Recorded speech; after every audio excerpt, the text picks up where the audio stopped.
उस आदमी को तुरंत समझ आ गया कि वजन कम करने के बाद वह मोटी लड़की बेहद खूबसूरत हो जाएगी।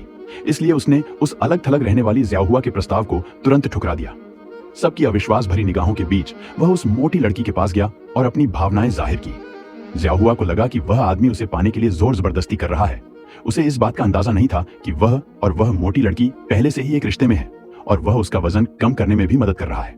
वह उसे 1 महीने के अंदर पूरी तरह से बदल देना चाहता था ताकि वे अलग थलग रहने वाली ज़ियाहुआ को पूरी तरह से अपमानित कर सकें।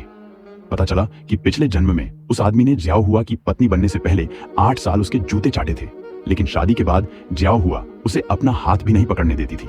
वह अपनी सहपाठी को रोज लुका छिपी खेलने के लिए घर ले जाता था।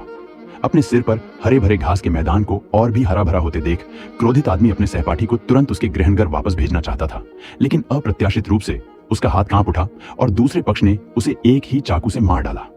जब वह जमीन पर गिरा तो जोकर ने न केवल कोई सहानुभूति नहीं दिखाई, बल्कि उसे एक प्यारा कुत्ता कहकर उसका मजाक भी उड़ाया, जिसे कोई नहीं चाहता।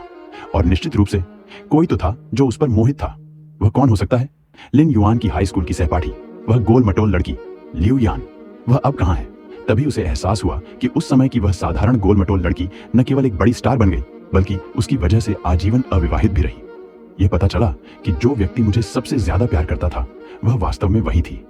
शायद स्वर्ग उसे ऐसी दयनीय मौत मरते हुए नहीं देख सकता था, इसलिए उसने उसे पुनर्जन्म लेने और उस दिन वापस लौटने की अनुमति दी जब उसने ज़ियाहुआ के सामने अपना अपराध स्वीकार किया था।